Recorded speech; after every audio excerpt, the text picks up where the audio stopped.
Hello, mates! Welcome to Budgie Gaming. I'm your host, Finley. I have some great news today. Game keycards are struggling, and I mean really struggling. And no, the title wasn't some clickbait BS that a lot of Nintendo creators love to do. They really are performing poorly, and we finally have the numbers to prove it. This video will be broken down into two sections. The first section will be how game keycards are performing in Japan, while the second half will be the same, but how they're performing in the US. And please consider hitting that like and subscribe button to help this cheeky little budgie out. It's a huge help for small channels like mine. Alright now, so Japan bases their charts off of the number of units sold and releases the statistics weekly. On release week, the top 5 Switch 2 sales were Mario Kart World, no surprise, at 782,000. Rune Factory, Guardians of Azuma at 10.8 thousand. Tears of the Kingdom just shy of 8,000. Breath of the Wild at 7,500. And Yakuza 0 just a little under 7,500. Now, some of those are obvious. Mario Kart being number 1, and a new game like Rune Factory being number 2. But how did 2 Zelda games that aren't even a remake outsell every game keycard? All you had to do is buy a $10 upgrade for your original Switch copy, but people decided to pay $70 to $80 for a game they most likely already owned. And they bought those 2 games over multiple games that have never been on a Nintendo system. More importantly, more people bought those Zelda games over a brand new game, like Bravely Default. Speaking of which, Bravely Default, which is a game keycard, didn't even hit 5,000 sales on release week and hasn't been seen in the top 30 ever since. Cyberpunk 2077, while a massive hit overall, isn't that big in Japan. Yet it still sold only 900 less copies than Bravely Default. In Japan, a RPG remaster like Bravely Default should be doing at least double the numbers of a first-person shooter like Cyberpunk 2077. Then we have Raidu Remastered, one of Sega's many game keycards, which made the top 30 by selling only 5,000 copies, then dropping off the charts, never to be seen again. To put that in perspective, it only sold 500 more copies than the PS4 version. Some can argue that the PS4 base is much larger than the Switch 2 base, which is true. But the number of PS4 and PS5 consoles sold in Japan are very close. Sony recently announced that more people are now playing the PS5 over the PS4, so it seems over in Japan, gamers have mostly moved on from the PS4. Luckily, the PS5 and original Switch versions are selling decently. Again, you can argue that the install base is larger for the PS5 and original Switch, which is true. But you're telling me that out of the 1.5 million Switch 2 systems sold in Japan, just a little over 5,000 people wanted to buy Raidu, or better yet, Bravely Default, a Nintendo Switch 2 exclusive?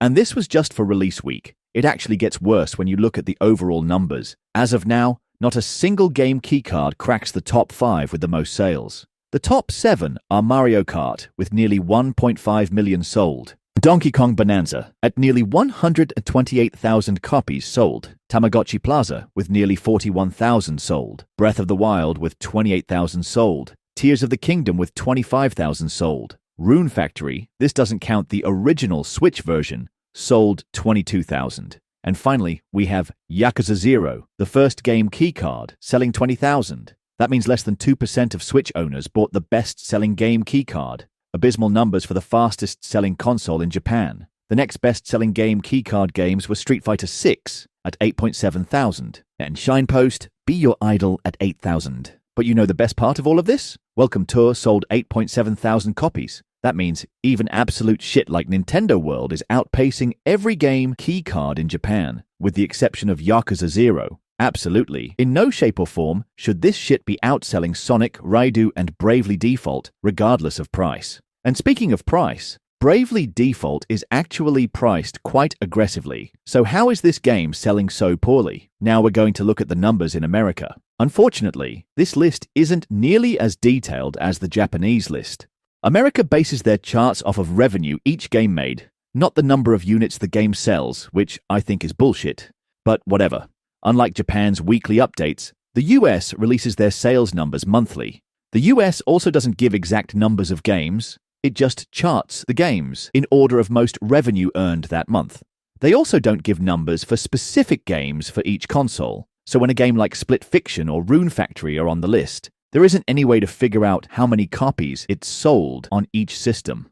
So yeah, America's chart version is shit when compared to Japan's version, but we'll work with what we have, and honestly, it's still not looking great for game key cards. When looking at the list of the top 20 games for every console and PC, not a lot of Switch 2 games make the list, and more importantly, not a single game key card made the top 20. The two games that are definitely charted because of the Switch 2 are Mario Kart World at number 3, and Cyberpunk 2077 at 18.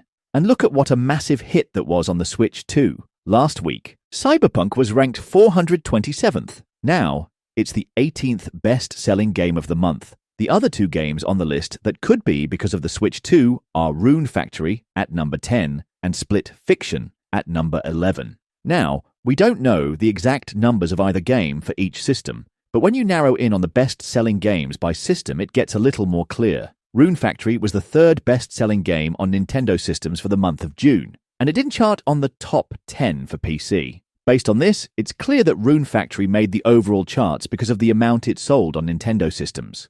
Regardless of how many were sold for either Switch system, I think it's safe to say the Switch 2 definitely helped propel this game to the number 3 spot for Nintendo systems and number 10 spot overall. For Split Fiction, a game that isn't a game keycard but a download code is a box, didn't make the top 10 in the Nintendo section. Oddly enough, it didn't make the top 10 for any of the systems, including PC, even though it made the top 20 overall. Also, its charting position didn't move much from last month, going from number 13 to number 11. While I'm sure the Switch 2 release in some way helped Split Fiction reach number 11 in the overall chart, it's hard to say just how much it did help. When looking at the top 10 for Nintendo systems, the only two game keycard games that chart are Street Fighter VI, ironically at number 6, and Bravely Default at number 9. Hogwarts is at number 8, but again, it's hard to say how much the Switch 2 played into this charting since this game was already charted because of the original Switch version last month. Oddly enough, it actually dropped a few spots this month even with the Switch 2 release. So, my guess is the Switch 2 release didn't have much of an impact on Hogwarts charting. I find it hilarious that only one game keycard managed to outsell Mario Kart 8, especially with Mario Kart World releasing the same month. That's just bad. Now that we have a clearer picture on game keycard performance, I think it's safe to say that they're struggling, and struggling hard. It's a shame, because overall I don't have any issues with these games, and under normal circumstances I would want to see them succeed, particularly Bravely Default. But when companies make these shitty decisions just to save a little bit of money, no, that's where I draw the line and wish for nothing but failure for these particular releases. I know two main factors for why they're failing is because 1, most of these games have already been on consoles for over a year now, and 2, everyone wanted to play Mario Kart and Donkey Kong. But there still is no excuse for games like Raidu and Bravely Default failing as hard as they did for the Switch 2. And regardless of all the factors, at the end of the day, it comes down to numbers and how well game keycards are selling. And right now they are not selling well. Like at all. I know it's too early to say if game keycards are an absolute failure, but I think we will get a clearer picture later this year once heavy hitters like Dragon Quest HD 2D and Final Fantasy Tactics release. Since they'll be on multiple systems, it'll be hard to tell by the American charts, but we will definitely see it in the Japanese charts. All right, now if you appreciate this news update, feel free to help me out with a like and subscribe. Also, let me know what your thoughts are on game key cards. I don't have a ton of videos yet, but I've talked a decent amount of shit about them in the few videos I do have, so I'd be interested to see how my viewers feel about this. Until next time, take care, mates.